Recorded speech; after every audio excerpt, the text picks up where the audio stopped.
Hey, thanks for joining me. Not too long ago, I reviewed an issue of Evangeline, drawn by Mr. John Stinsman, and after posting that video, Mr. Stinsman himself kind of commented on the video very nicely. You know, even though I tend to be a loudmouth internet asshole jerk off in my reviews of some of these books, where I feel like they're not really, you know, those 90s books from some certain studios, or some are not as good as others. Um, but he was very nice, and so I kind of messaged him on social media, on Instagram, and kind of struck up a conversation with him. Real nice guy, Mr. Stinsman. Nice guy. We kind of chatted back and forth, and he suggested that if I, wanted to, it'd be kind of fun to hear what I had to say about his creator-owned book from Awesome Studios, Scarlet Crush. So I was like, oh, right, because he mentioned it, and I hadn't thought of it in a while. It hadn't crossed my mind, because it only had 2 issues back in 98, I think. Yeah, 98. So it's been a minute. But I was like, you know what? I'm going to look those up. Before I get too far into this, just wanted to show everybody and remind everybody, after I did the video for the Evangeline book, I did a video specifically about this. But Mr. Stinsman, he's got it's a spot fund, kind of like a GoFundMe thing.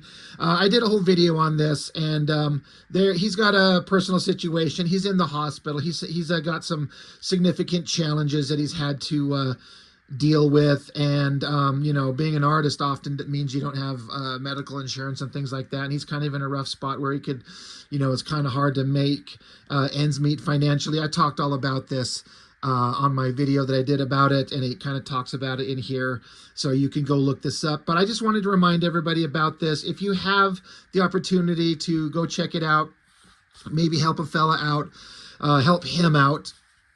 It like I said in my video when I was talking about it, times are tough and a lot of people are struggling. We all understand. Sometimes people can't, you can't, we don't all have extra money to throw around. But if you happen to have the ability, and it kind of, suits your interest, maybe consider donating to him. There's quite a list of people. Oh, wrong button. I was going to show, oh my gosh. The list, quite a list of people who've donated, and I know several of these. Jason Hall, awesome. Anton Gustillo, I did a review of his book recently. Norm Rapman, John's favorite inker, that's awesome. Mr. Rapman did the inks on this book. There's Anonymous. There's Mr. Robert Liefeld himself. He threw in a little bit. I mean, the guy's a millionaire or whatever. But Donald Whitlock, Sheldon Martin, Melvin Moreo, there's me. These are guys that I know. I'll kind of help out Mr. Stinsman. So that would be awesome, just as a reminder in case anybody wants to go, give the guy a hand if you can. That being said, let's look at his book. So there's 2 issues. I got 1 and 2. I would have chosen the cover that Stinsman did for himself on the book, because he's got there was a whole awesome pile of artists that did some covers, and this is Chris Sprouse, and I love me some Chris Sprouse. I do have to say, he's not the type of artist that you would normally want to assign to kind of a 90s era bad girl half naked chick book. Don't get me wrong, he's fantastic at everything he does. He's incredibly talented. This is kind of a odd fit in a slight way. But I would have chosen Mr. Stinsman's cover because it was a double cover front and back. And it looks really good. But the place I was able to find these from and order them from didn't actually have a copy of that one. So I just took whatever one they had. So here we are.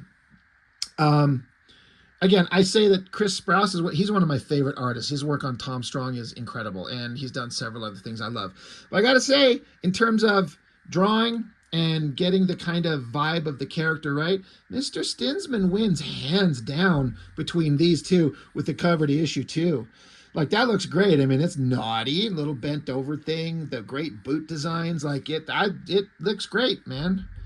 That's really awesome. So very cool. So we're going to flip through these and give them a look-see. It was interesting to me because, like I said, I'd never seen these before I got them. So I was seeing something brand new for the first time. And when Mr. Stinsman, recommended or, suggested it, it'd be kind of fun to see me look at these. He was like, just remember, these were done however many years ago. And I think he said he was 27 years old at the time. So he's like, just go easy on me. It's a product of its time. He kind of understands it. But you know what? It's kind of fine being a product of its time. That's kind of the fun of some of these things. Now, I know I've been pretty critical on certain books from certain people from books of this time where the opinion is like, I get that they're kind of just simple fun, but when you look at them in retrospect as an adult, you're kind of like, ooh, some of these things don't stand up. Or some of them are like, you're just like, it's kind of fine, but there's nothing memorable about it.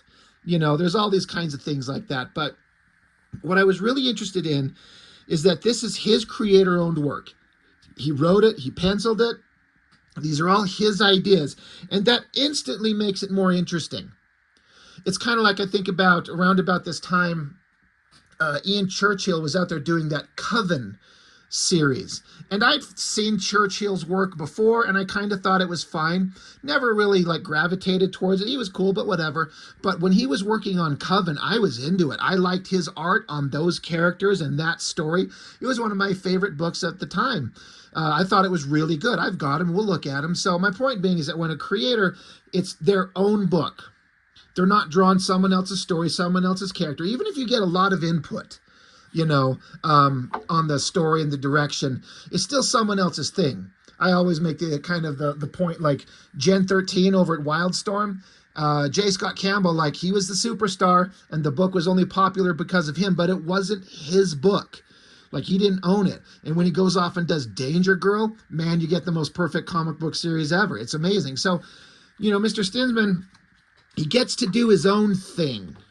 And that instantly makes it interesting. And I just kind of knew, there's going to be interesting stuff in this no matter what, because it's his own unique thing. And again, he jokingly kind of said to me, go easy on me. And, I'm not here to bust his balls or anything like that. There are a couple things that I'm like, I don't know if I would do that, but who the hell, which one of us is the published professional comic book artist, him or me? I mean, him. So what the hell do I know? I don't know what I would do differently, but I don't know that having the pictures and then paragraphs describing each character right in the front is necessarily a good idea. I'm not saying it's a bad idea. I get the point. It's like, okay, we've got the main girl, Ikaria, and then it even kind of explains how to pronounce it in case you're not for certain. And it kind of tells you a little bit about who she is, so you kind of have an understanding. I get it. You got Max Scorpio, Lennox, Tyra 69, and Tiamatians, the monsters of the story. I don't know that it's necessary to put it up front. I would, story structure wise, maybe it would make more sense to just let us kind of get told the information through the actions and the words and the story itself. I don't know. Again, I'm not saying this is a bad idea, but as a reader, the last thing I want to do necessarily when I flip open a book is stop and read little character bios in the I want to get into the story. So it kind of makes me want to skip it. I don't know. It's just a preference. It's just a personal choice thing. And again, I don't have nothing professionally published. I am a nobody. So what the hell do I know? But I get it.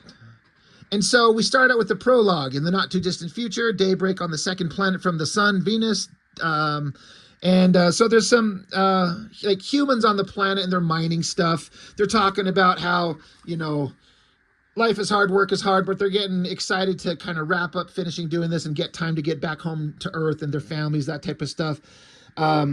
Lightning bolts and stuff like that. Oh my God, there's a storm coming. And of course, the nerd in me is kind of like, I've read about the environmental conditions as they understand it on Venus. I don't think it's possible at all for human beings to be on a planet. It's a science fiction book. It doesn't matter. But that little brainy part of me is kind of going like, Venus, you can't survive in that atmosphere. It's too much pressure. No one could survive. Whatever, Rob. It's a comic book. But they're inside the base. They're kind of talking. Communications are disrupted. Things are weird. Giant explosion. And in come evil lizard monsters. They start shooting back. They're like, oh shit, don't shoot at him. It's just going to make it worse. This guy gets taken out. Boom, shot dead. And then it's like end prologue. So we're getting like alien lizard monster things are attacking, killing people, setting up the story in motion. So then we flip over. Daybreak on the third planet from the sun, Earth, the place, San Angeles City Spaceport. So we get a bunch of people walking through the city, some, spaceships in orbit, rocketing around, big city, sci-fi future shot. It doesn't list like how far in the future. So I'm actually kind of curious. I don't know. Now that I think about it, it's obviously quite clearly sci-fi future. Who fucking cares, right? Guy gets thrown through a glass somewhere here. And this is structurally a thing that I don't know that I would do. I feel like placement is weird. To put this thing that's like the credits, and then again, the face shots and names of the characters, which we just saw here. To place it here, because again, we have the prologue, aliens doing evil shit, setting up, bad guys are doing stuff. Then we cut to Earth, spaceships flying around in orbit, people walking around, spaceport, guy gets tossed through glass, and then it's the credits thing. And then, it's a couple like human douchebags talking shit to this, kind of get the idea, presumably some kind of innocent creature that's being picked on by these guys. They're douchebags. It's just a weird way to place that. It's just kind of odd. I don't know. Again, it's not a deal breaker by any means. And again, what the fuck do I know? But that should just be here. And then maybe put descriptions of the characters in the back. I don't know. Stinsman, I'm sure he's listening to me going, dude, you know what the hell you're talking about, kid. You don't know shit. So then after bad guys or douchebag bar slime balls picking on whoever this guy is, we see some feet walking by.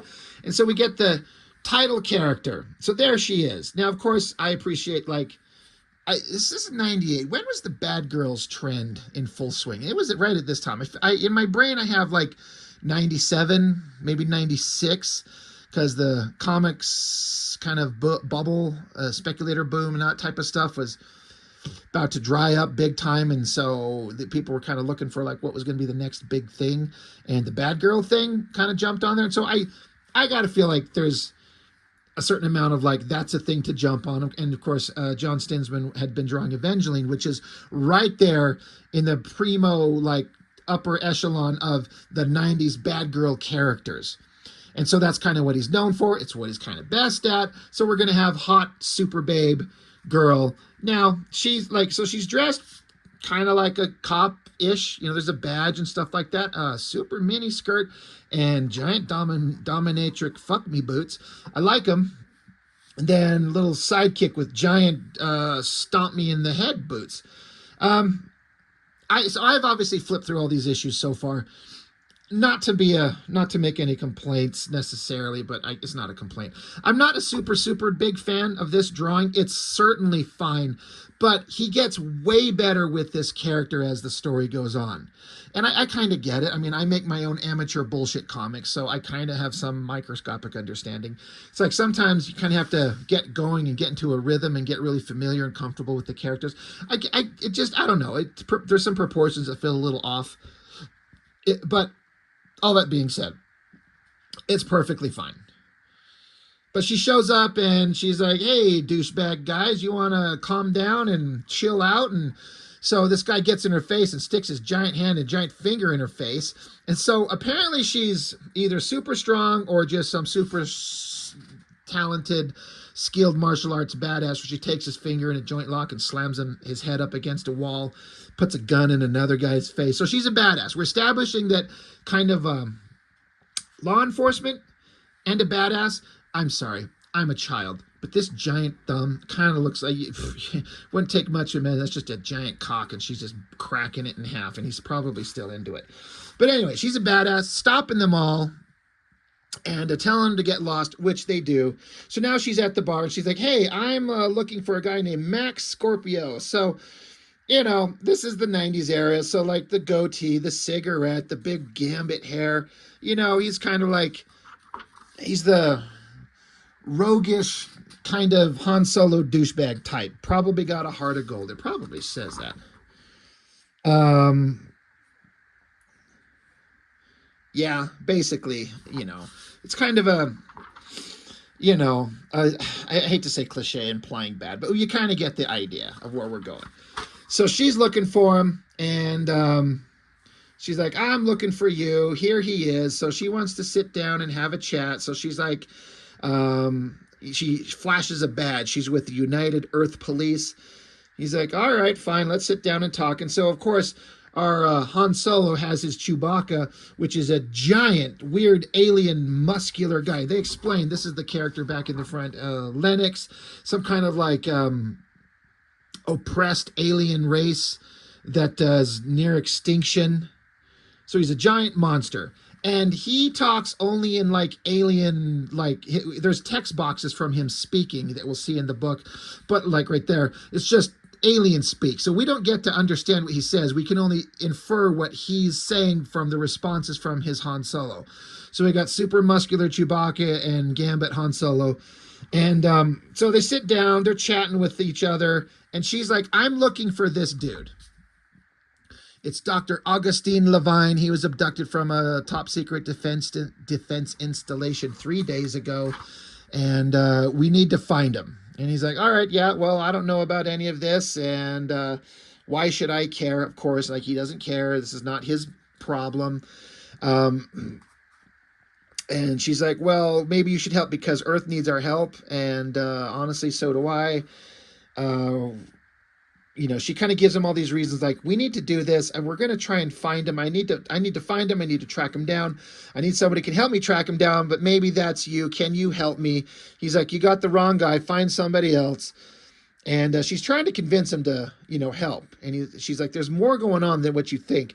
And then as he's getting up with his hands on the table, boom, a blade through the table between his fingers. And the little sidekick. I almost said side chick. I mean, maybe she is. This is a 90s bad girl book. Hell yeah. She slammed a knife into the table to kind of silently imply, like, sit down and shut up. We're talking. You're not just going to walk out of there. And he's like, holy shit, what the hell? So, our main hero has her little badass helper too. Gambit Han Solo has his helper. So does hot redhead girl. So, they keep talking, and they just kind of work out a deal eventually, like how can I get you to help me? And eventually, through some back and forth, they decide to they're going to help each other. All right, you got a plan. I like this shot right here. I have to say, throughout this whole thing, I'll point out a couple places here. John Stinsman he was really paying attention to this girl's hairstyle. I don't know how to describe it or verbalize it, but he does a very specific kind of hairstyle that gets a little bit more specifically rendered in a couple of places, but it was kind of like the front part is kind of laid down flat, and then the part behind is kind of poofier and hanging down. I don't know what it would be described as, but it's this very specific hairstyle, and I like it, and it works. And it's a really great face. Like, again, I feel like he's just getting a little bit more comfortable with it. I just might be imagining it. It's looking pretty good. But you get the basic point. She needs his help. He doesn't want to, but she's told him enough to pique his interest, and maybe we're going to help. Okay, so she stands up. They're gonna go off together. God, another thing I wanted to point out. It's gonna get way more obvious here. In fact, it's almost nothing so far for the most part. There's some places where there's some elaborate backgrounds and tech and vehicles. That's a level of skill that I'm like, Mr. Stinsman, have you always been this good with backgrounds and tech and vehicles? I mean, there's some parts in here we'll get to later that I'm like, that's amazingly good. There's kind of an indication of some of these buildings, these skyscraper buildings. It's just kind of like a black silhouette with like the lights in it, but it works. It sells it, but we'll get to it later. So now that the crew's together, of course, roguish guy, he's chatting her up. He's kind of vaguely trying to flirt with her, and she ain't having it. You know, we get it. I do like, again, the attention paid to the hairstyle, like the pigtails on the outside. I kind of get this vague notion of in Tarantino's Kill Bill, there was the Lucy Liu character, the crazy 88s, and she had that like teenage bodyguard. I can't remember the character's name, but she was an unbelievable super badass, and she was kind of dressed like a schoolgirl. I kind of get that vibe from here. So maybe Tarantino checked out Scarlet Crush and he just kind of ripped off that idea. Anyway, you know, they're hanging out, they're talking, and suddenly laser blast comes shooting between them. Oh shit, watch out. All right, now we're getting to some, we got to flip the book over. I wasn't sure. I'm like, is it just a fucking flying saucer just crashed into the roof of this building? Like, is that what that is? It's kind of funny. It's kind of silly. It's just, there's just a fucking flying saucer, I guess. But it's alien creatures. They're saying, surrender quickly, warm bloods, and we promise you as painless a death as possible. That's a pretty awesome shot of a giant lizard monster thing. You know, big armor, shiny metal, cool gun. I also want to mention, I think the colors in this book are pretty freaking fantastic. Just all throughout the book, the coloring is pretty damn amazing. And it doesn't list, I don't think, okay, no, I'm sorry. Colors by Tanya and Richard. That's Bennett, right? They did a great job, and Norm Ratman's inking is killing it. Like, it all looks good. But yeah, I was really digging the coloring. I like the uplighting, kind of like the bounce lighting going up there. That looks really cool. But giant alien lizard monsters show up, so now we got to start shooting at them. That's awesome. She gets out a gun. She's a badass. They're shooting. Let the action begin. Digging it. Big shot where there's a bunch of destroyed rubble and debris, and our heroic guy, he's like literally just shooting behind him without looking, and his buddy's kind of like directing him like, hey, angle this way, shoot that way. Things are blowing up, guys are having to dive out of the way, alien ship in the sky shooting down at him, and the little pigtailed little helper girl, she shows up, tears off her little, I don't know, she's wearing like a cloak or something like that, tears it off, and then, this is kind of interesting, between these two buildings, she kind of leaps up, goes jump, jump, jump, jump, onto the alien ship. So now she's just jumping up there. Lizard monsters are up there looking, and she just starts attacking them and starts kicking the shit out of them. So she's a super badass somehow, some way. I think it's, I mean, her name is Tyra 69. I mean, that's every dude's favorite number, right? Yeah, she's kicking the shit out of all of them, but she does, one of the lizard monsters gets the drop on her, bashes her in the back of the head. She's kind of lying on the ground. God, her leg kind of disappears here. Anyway, lizard monster's like, I'm going to kill you, but then you hear a giant whoomp, and he's like, holy shit, something heavy just jumped up on our ship, and it's Lennox, right? God, I can't remember the names. Right, Lennox, the roguish hero's helper, and the giant guy, like tiny head and massive upper body, like crazy big. He jumps up there, grabs lizard monster to rescue the girl, and takes her hand, throws lizard monster off. Ship is going down, lizard monster screaming. The guys, their heroes, jump down, land back down on the ground. Heroic guy and hot girl are shooting lasers at the lizard monsters, and they win.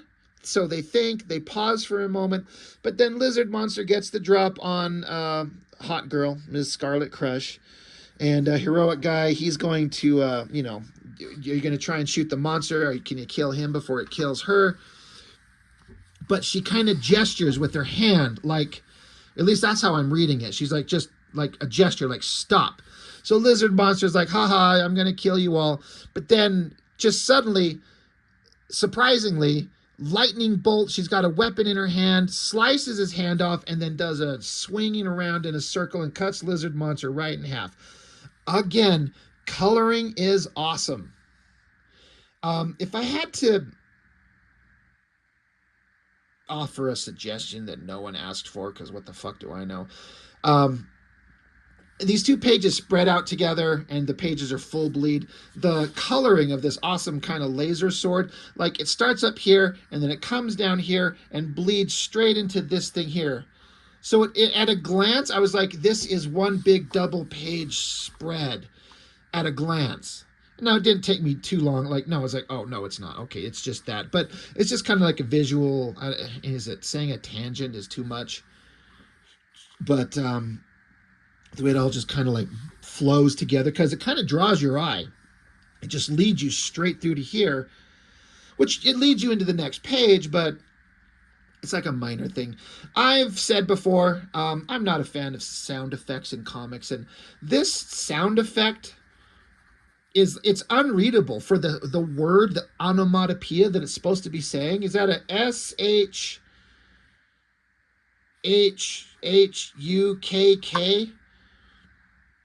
I hate that shit. It's barely readable. It covers the art. I'm just one of those guys, like, I can hear the sound effects in my head when I read these. I don't need a weird, odd or whatever the fuck it says.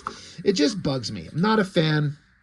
You know, like, there's no gun sound effects going on here. There's no blam, blam, blam, blam, blam, blam. Like, it's not needed. You know, some places I get it, like a big screaming sound effect like that. You know, there's a boom there, a foom there, a chow there, a crack there. It's just me. It's just personal. But at least all those other ones are kind of readable. This one's kind of unreadable. And therefore, it just, to me, it interrupts the artwork and distorts the flow of everything. I don't need that to get the art's fine. I mean, the art's great. It tells the story. The inking's great. The coloring's great. I don't need all that. Anyway, splash page. Our hero's won. Now she's standing there, kind of like we're seeing the fully realized version of her standing there, looking awesome. She's got a sword. We understand that she's a super badass. Great shot. I love her face up here. That side profile, and again, the hairstyle. That's really good. I'm into it. I'm digging it. But they're badasses, and they've had their first adventure together. Like, unlikely allies forced together through circumstance and need, and we have had our first battle, Master Splinter. We were many, they were many, but we kicked, you know what I'm talking about, fucking turtles. Anyway, cut to scene, last page of the book, some alien bad guys saying they got away, and mysterious bad guys like, all right, well, this girl's starting some shit. I'm going to have to deal with her. We'll get into it. You know, he slams his hand on the desk. Boom. The bitch is going to die. And a little hologram of her. Next issue, Sins of the Fathers. We get the cover gallery. So we get one from Mr. Moneybags over here doing, you know, that's fine. There is, you know, I can't get it too close. It won't focus in. But there's the double cover for Mr. Stinsman. That one, look, that's a lot of effort. He put a lot of love into that. There's one from Churchill. It's fine. Steve, is his last name spelled Scroce or Scroach? Somebody know. That's a really interesting angle. I really like it.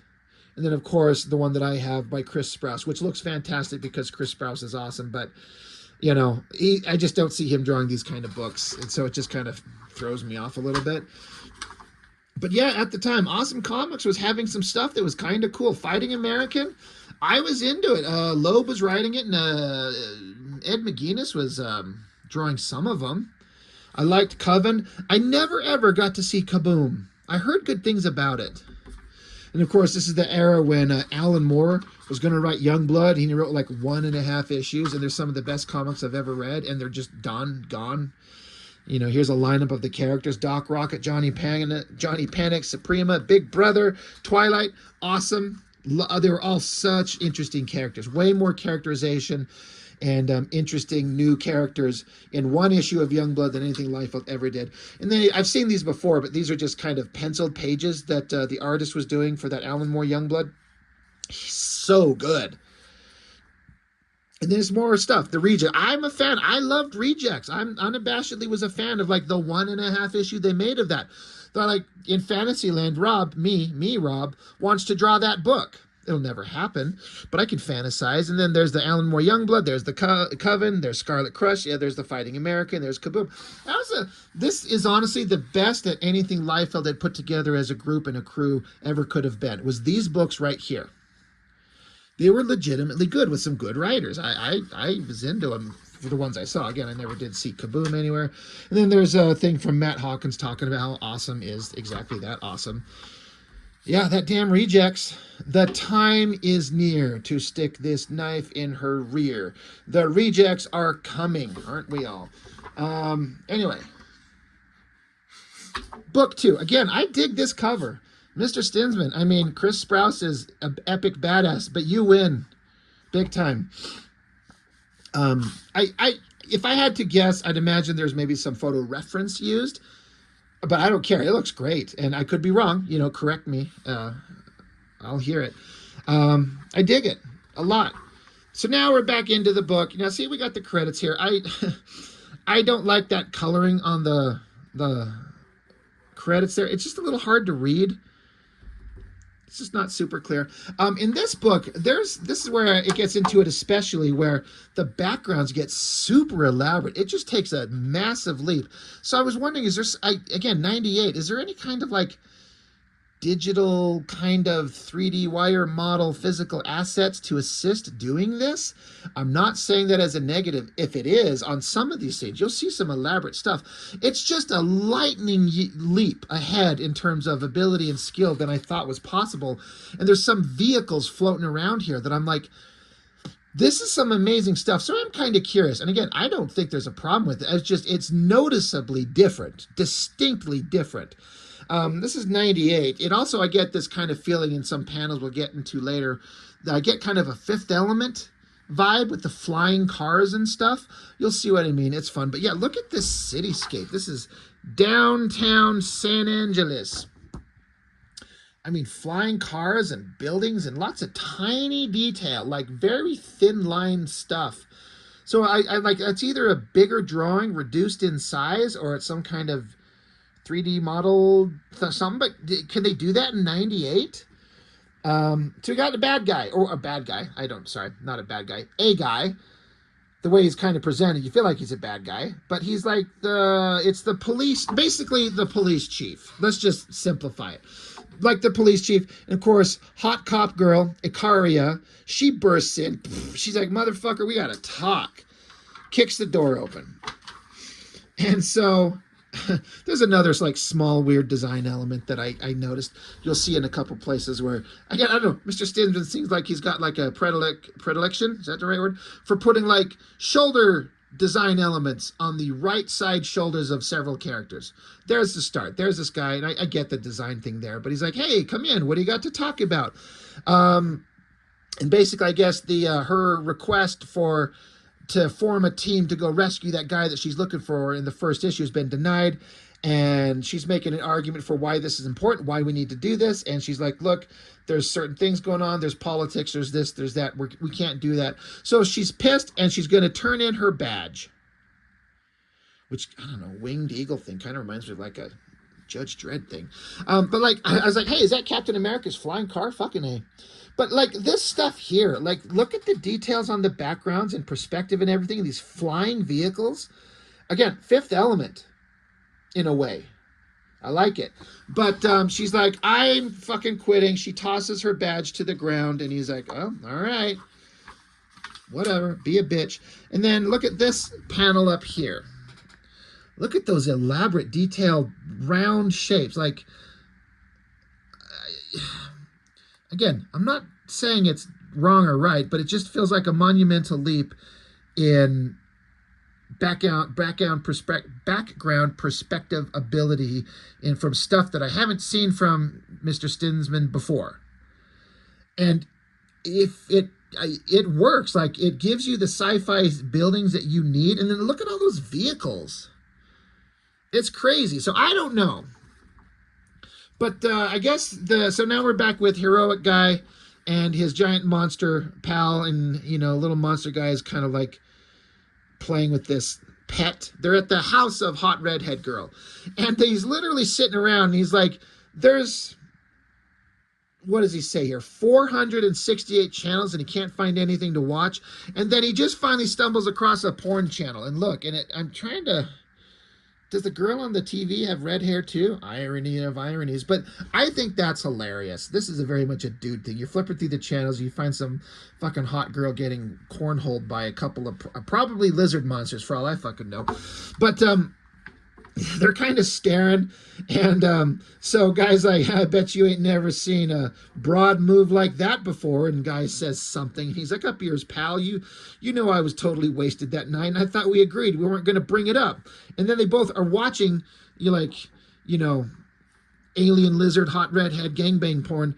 And they're like, whoa. And they both tip their heads to the side. And they're like, not only have I never seen that before, I don't even think I know what that is. I think that's funny. There's some lighthearted humor going on. So while they're watching it, hot redhead finally shows up, and so clicks off the TV, and she's like, well, yeah, everything went shitty. I quit. We're on our own. Good shot of her face. He's like, all right, well, me and my buddy, we're still in. How are we going to do this? She's like, well, get your gear together. We're going to leave in 20. Again, this is not a criticism or judgment, but I feel like the focus of this panel is very distinct, angled just perfectly to center the attention on her fucking tits. And I'm fine with it. It's pretty well drawn. Of course, we have the ever popular enhanced nipple. Face is good. But it's kind of like it was like cutting her head off at the top like that on the panel just to make sure them hot tits are in there. It just feels like in this place we're here to draw some hotness, right? Now, to be fair, if we wanted to draw some hotness, I would suggest, like, we've kind of had it a little bit before, right? Like, she's hot. She's wearing a little short skirt and fuck me boots. But so now she's got her jacket off, so she's in her little white tank top shirt. We don't need to focus on her hot knockers right here necessarily. I like the drawing, but if this would move down and kind of focus on her head or something like that, because we're getting hot girl shot like times 10,000 on the next page. We don't need titty shot. That being said, you're not going to lose my attention over that. She's like, we're going to get ready. We're going to leave in 20. I'm like, all right, so whatever.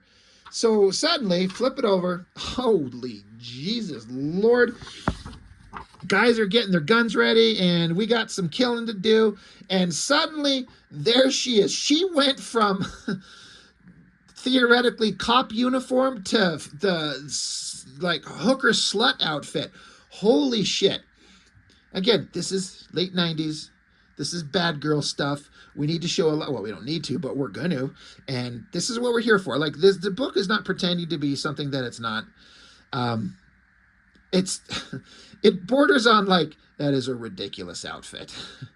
But it's not any more ridiculous than some of the shit like Evangeline was wearing in those books. Or she was wearing like a fishnet thing where the only thing's covering her was a cross pattern, like a thing across her tits, and then like the full pattern straight down the center of her body. And the rest of it was like a mesh thing. Like, that was ridiculous. So I get it. We're trying to draw hot girls, lots of skin, being badasses. It is funny that there's like an obvious zipper that will zip this up and at least go up and leave her titties exposed. But she's got it unzipped to show off that hot little tummy belly button.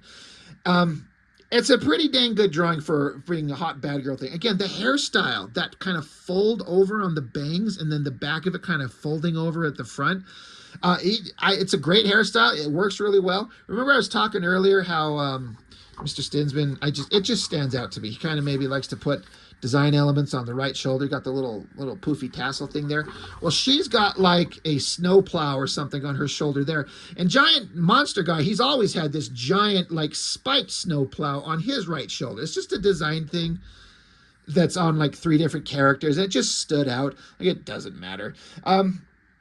Great backgrounds again. Like all these stairs and steps and, I like the color with like the flesh tone and then like the cool tones on the leathery outfit and then like the red gear on her wrists and her legs to complement her red hair.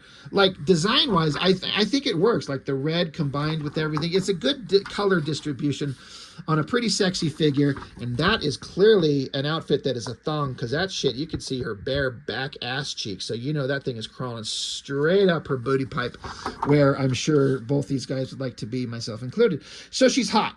And she's in, now the Scarlet Crush that we're getting to know, she's here. Hot girl. It is kind of fun. You think these guys be like, what in the fuck are you wearing? I thought you were a cop. Now you're like hooker by night. So now they jump in like floating space. It's not, I don't know. Look at the design on this car. Again, it feels so hyper precise. Is this some wire model thing? I like the kind of combination of old school, like cars of some type. It looks like it could be like a Chevy for all I fucking know. But a flying car. There's a lot of detail there. I do have to say, in panel 2 here, it took me a second to stare at that and go, what am I looking at? I'm like, oh. Got it. We're in a bird's eye view looking down at the city, and this is flying car tilted on its side from the back, angling down, and giant monster's muscular back in the back seat of the car. I'm like, oh, okay, I got it. But they're hanging out. They're like, all right, we're going to go find these things. We're going to, we're on the mission. We're on the job to go find this guy. Let's go. So she's like, all right, I'll meet you guys at destination wherever. So she's got to go. So she jumps out of the car. Look at the detailed backgrounds in this. Like, again, I'm just saying, wire model design on all these flying cars, and then these city shots. Like, they're so thin lines. I'm like, I don't think anybody inked that by hand. So there's some kind of digital addition to the background. Again, that's fine. If it helps sell it and you can get through the art quicker, because what a pain in the fucking ass that would be to draw by hand. Like, if you can just like get some kind of wire model frame and set it up. I mean, some people might have different opinions on this. I don't know, but it works. Like, it feels like a sci-fi futuristic city. I don't think this ka-ching sound effect is necessary, but you know me, I'm not into sound effects. But yeah, hot girl jumps out, and she's got some kind of hardware on her back, I guess. It doesn't really show it. But she jumps out, deploys some archangel wings, and off she goes. She's going to go do a thing. Guys are going to go do a thing. They're going to meet up later. So we get the hot, awesome shot of her flying around. Pretty badass. And off we go. And then we get some lizard monster things. Kind of digging the coloring. They're talking amongst themselves, and then it was a little bit unclear-ish. Again, here's one of those sound effect things that bugs me. It's just like this open line thing. I think it's supposed to say crunch. And it was kind of like, wait, what happened? Lizard monsters are there, and then they look behind them, and there's supposed to be big, giant, monstrous sidekick guy grabbing them and I guess crushing them to death and killing them and knocking them out, taking them out. Oh, okay. It was unclear for a second, but that sound effect thing just bugs me. Inside another area, lizard monster thing is like walking through the wherever, this compound that they're at. And as he's walking by, I guess it's on the ground. No, it's just a side wall. There's like this giant round open metal grate thing. And the metal wings from the hot girl, sneak through, grab the guy, pull him up against the grate, and then Blue's lightsaber sword stabs him through the chest, and then she cuts her way out. Here she is. So now she's there. Alarm goes off. Intruder alert, intruder alert, intruder alert on the dance floor. So, all right, she's there. She's broken in. She set off the alarm. Shit, well, now things are about to get tough. So now we're going to have action. These are some uninspired little blams. I was watching a video, rewatching one of the cartoonist kayfabe videos, and they were pointing out something that just stuck out with me ever since they mentioned it, and I get it, where the lettering's kind of uninspired. Like the regular lettering from the dialogue boxes is all fine, but these little preloaded bullshit, weak little blams, like those guys would have just laughed at that. And again, that's just an opinion that they have, and who cares? But I don't feel like these blams carry any weight or power. I just don't have them there. I don't need it. I see the guy shooting. I hear it in my head. I don't need the sound effect. So, yeah. The blams are not that exciting. Anyway, they're fighting alien lizard monsters, shooting. smashing everything down, crushing. And, they're backing each other up. That's awesome. More lizard monsters are coming. And then I was like, oh, wait, right. Where's little sidekick chick? The Kill Bill chick. And I'm like, oh, right. Have we seen her in this at all? It's like she just disappeared from the end of the last issue. That's a little bit of a, I would, story structure wise. Oh, no, she's right there. Yeah, she's in the, where the fuck was she? She was nowhere to be seen. Like, did I just miss her? She wasn't sitting on the couch watching interracial lizard porn with the guys, which would have been awkward.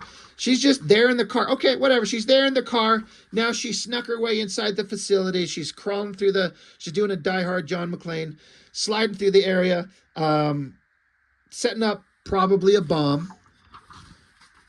And then, weird, it just, goes from battle, they're infiltrating a base, and then we just get giant space god beating up a dinosaur out on a planetoid somewhere. I'm like, what?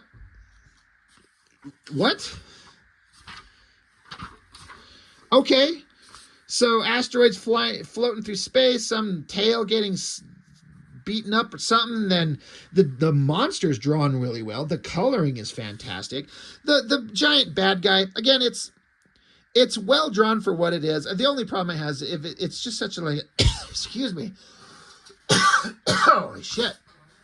It's just such a cliche design at a glance. There's nothing kind of interesting about it from outside of it's just a giant guy in metal hardware with like a Darth Vader like scuba gear mask thing, a giant snowplow shoulder thing. I love how there's like Phillips head screws. All you need is a Phillips head screwdriver. You just can set it in there and undo it and take the snowplow off of your car. Iron metal gear, which all looks kind of like a as kind of standard cliche. We've seen this kind of design in every Wildstorm book and every Top Cow book for mostly bad guys. And he's wearing like a giant metal diaper with a giant cock shield and tubes to recycle his fluids or whatever the fuck. It's a big, ominous, metallic bad guy.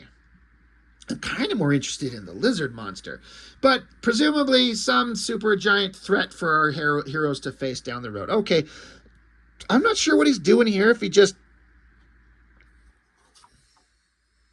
like manifests a rocket pack or something. I'm not super clear. Anyway, we're setting up things for the future. So hot redhead Scarlet Crush with Archangel wings. She's walking through.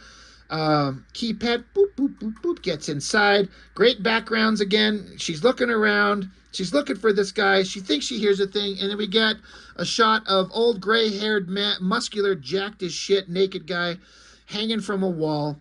And she sees him. She's like, oh my God, it's you. I've been looking for you. She's emotionally moved by the fact she found the guy she's been looking for, like crying. So something's going on.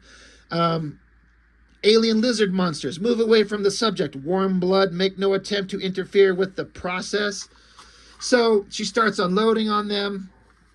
I guess these are laser blasts from the bad guy shooting at her, and she's using her wings to deflect them, trying to protect. She doesn't want a stray laser blast to hit the guy that's strung up. So she's like, I've got to get him out of here. I got to get these guys out of here. I got to kill the bad guys. I got to save this guy. She's like, wait. And then she notices that lizard monsters are packing up the guy. I guess I don't know if he's in like a containment booth himself, but he is now. Now he's in like a containment pod, and they're getting him out of there. They're taking off with him. She's like, I am not going to let you guys get away with him again. Lizard monsters are like, fuck you. And oh, wait, our heroic helpers show up, shoot one of the guys in the back. And, guys like, Ikaria, hold them off. You just worry about getting your little ass in gear and saving the friggin' day. So the bad guys are taking off with the pod with the guy she wants to get. She's going after them, chasing. So it's kind of an Empire Strikes Back, Boba Fett stealing frozen carbonite.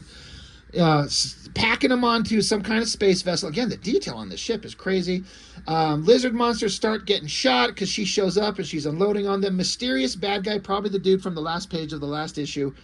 He's like, all right, take her out, kill her. So now she's out there with her lightsaber sword, chopping monsters in half. She gets, no, not shot at. I guess the engines of the jet like rev up and take off and kind of knocks her down. And she screams, "Father." So I guess the implication was the guy that she's been searching for, this guy that she found, is her father, which is why she's so emotionally connected to getting him. So she slashes some more guys. Ship is taking off, and she's flying after it, going way up in the sky, really high. And she's like, I'm not going to let you get away. I don't know, it's never kind of explained how these wings of hers propel her. Do they flap? Are they anti-gravity? Whatever. But clearly it doesn't seem like this wingsuit is going to keep up with the frickin' spacecraft, which it's not. She's like, I'm trying. She's desperately chasing after it. She's getting too high. The onboard AI is like, you're reaching altitude limit. You're going to have complete systems failure, which is exactly what happens. Everything shuts off. She's falling to presumably her death. And she's, I don't know, I thought she shrunk down for some reason, or giant guy, Lennox, just grew into a giant monster. But anyway, in the flying car, they catch her. They save her. They're like, all right, well, we saved you. And he's like, hold on, we got one more passenger to pick up. So they fly back down to the building that they just were infiltrating. God, this is the same car they were flying earlier. And it didn't have a rocket engine in the back of it. Now it does. Maybe it's got hyperjets on this thing, just like in Spaceballs. What do we got on this thing? A Cuisinart? Find them, catch them. Anyway, weird badass silent girl. She's like up there jumping around, avoiding alien laser blasts, does a jump, tuck and roll, flips off the roof, lands in the flying car, and then she had set bombs, so they all start blowing up. Boom, boom, boom, boom. And they're like, all right, so we blew up the base, but the guy we were after is gone. We lost him. What do we do now? We have to track him down. She's sad, she's crying. Daddy's gotten kidnapped again. End of issue 2. And the unfortunate thing is this is the end of the story. Mr. Stinsman was telling me that, when all this thing was going on under Awesome, they were being financed by some kind of probably Hollywood producer who was looking to take all these IPs and sell them off to studios and make a lot of quick money, and it wasn't happening fast enough. So he pulled his financing. And we all remember that. We were all there. Awesome Comics was doing some cool shit. They were doing some awesome stuff, legitimately so. And the financing got pulled out from under them, and they had to cancel almost everything. I think the only things they kept going were, well, I'm not sure. They would probably keep anything going that Alan Moore was writing, because that's obviously a moneymaker. But these other things just had to be done. And that's what Mr. Stinsman, who was saying, yeah, once financing got pulled, he got a call from Rob and Jeff, and they had to tell him, we're sorry, my dude. Everyone was kind of heartbroken, but they're like, we don't have money. Funding is pulled, so we have to cancel the book. And so Mr. Stinsman never got to finish his story.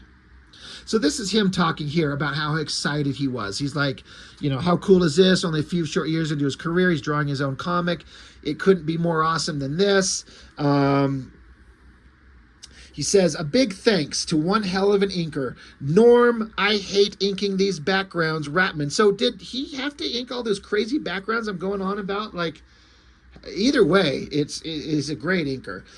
Thank Norm Ratman for all his hard work and dedication. I couldn't ask for a better inker to work with. Also, thanks to Marlo Alquiza for bringing his always slick inks into the last minute to help this book go out on time.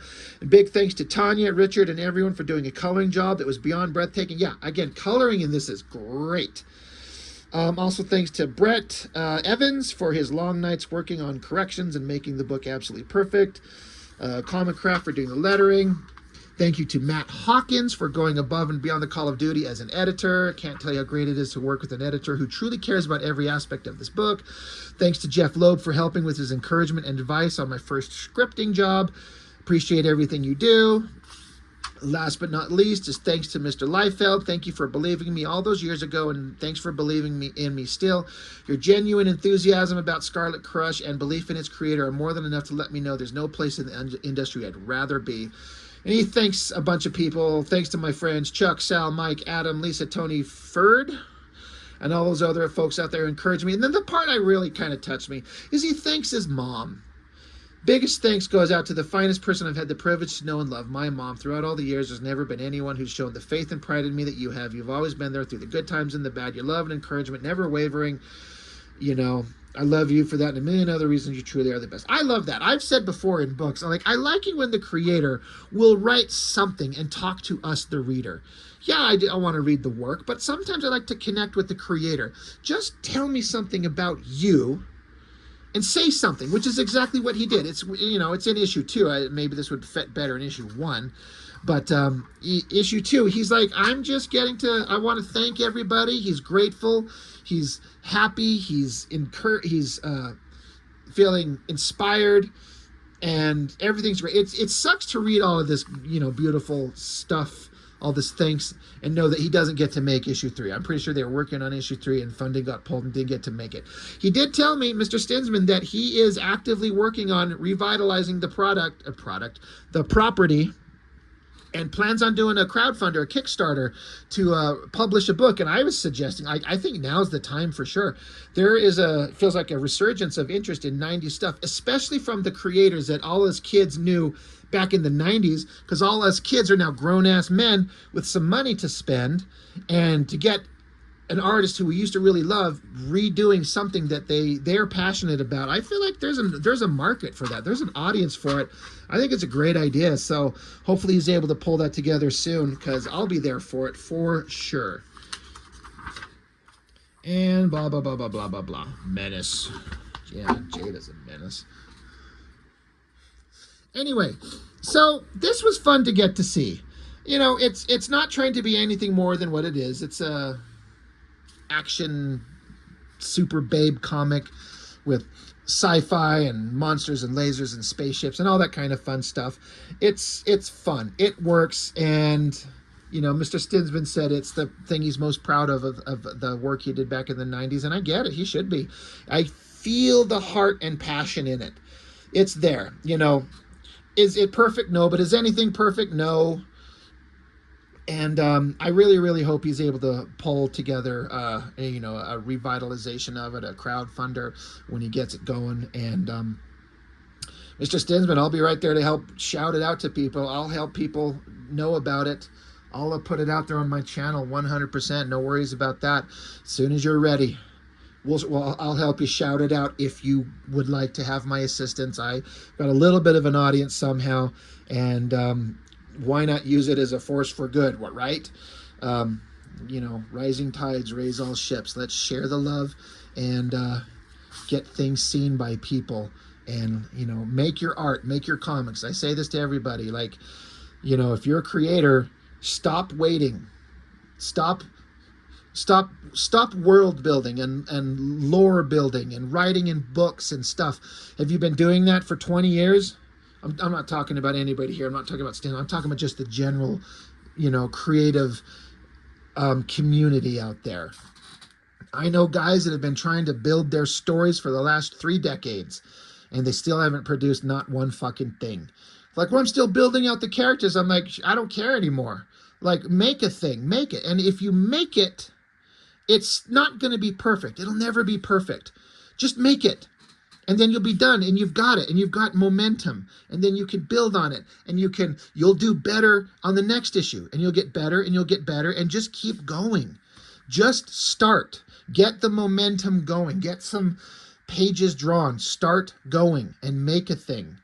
God, I don't have any of them sitting right next to me, or I do. Like, these are just 3, like, I made a fan comic of Masters of the Universe. A fan comic. I can't sell this. But I had a story to tell. And these are 3. I have 6 graphic novels that I've made. These are volumes 1 through 3. And I made my own frickin' fan comic. And I had a story that I had to tell. And I needed to do it. And so I made the story because I just needed to tell this thing. I really wanted to do it, and I I sit back now because I was working on it for years and years and years, and I have 6 graphic novels. The last one I did is 130 something pages, and I told this story that I wanted to, and got it out there, and I made the thing, and I'm proud of it, and I'm happy that I did it. And it's just, me working out ideas and telling stories that I want to, and I got done with sitting around waiting for the time to make a thing. I got done sitting here going, I've got all these ideas, but I never do anything with them. I just sat down and decided to go, draw, create, write. And I'm like, you know what? I wanted to tell a He-Man story, so I did, just because I wanted to. It's just a fan comic. And it's also practice. It's, learning how to do this stuff and get to be as good as I can. And now I've got another book that I'm doing. It's kind of a parody sequel. Some of you know what I'm talking about. I'm working with Chuck Gibson, and he's doing the inks on it. He's close to getting wrapped up, and I'm going to crowdfund it, and I'm going to put it out there. And I'm going to have a book to share with people on my channel, and I'm excited for people to see. It's kind of a ridiculous, lighthearted 90s parody, over the top. It's very adult, is not for children, violent and sex and gore and dirty stuff and just all the ridiculous shit. Because I just turned 49 as of this recording, and I'm like, I can't wait. The clock is ticking. Who knows when you won't be able to do this anymore? Maybe you can't draw tomorrow. You better fucking draw today. Make your comic book now. Maybe, who knows when something will happen and you can't do it. So I advocate big time for everybody. If you want to make a comic, just do it. Just do it. And Mr. Stinsman, I can't wait for you to get your continuation of Scarlet Crush. I really would like to see it. Anyway, that is all I've got for now. Thank you everyone for watching. I really appreciate it. It means the world to me that you watch my channel, and thank you for joining. And remember, go support Mr. Stinsman's, it's not a GoFundMe, but it's like that. I shared it at the beginning. You'll see it. You can look it up really easy. Go help the guy out. And anyway, that's all I've got for now. Thanks for watching. I really appreciate it. I'll see you next time.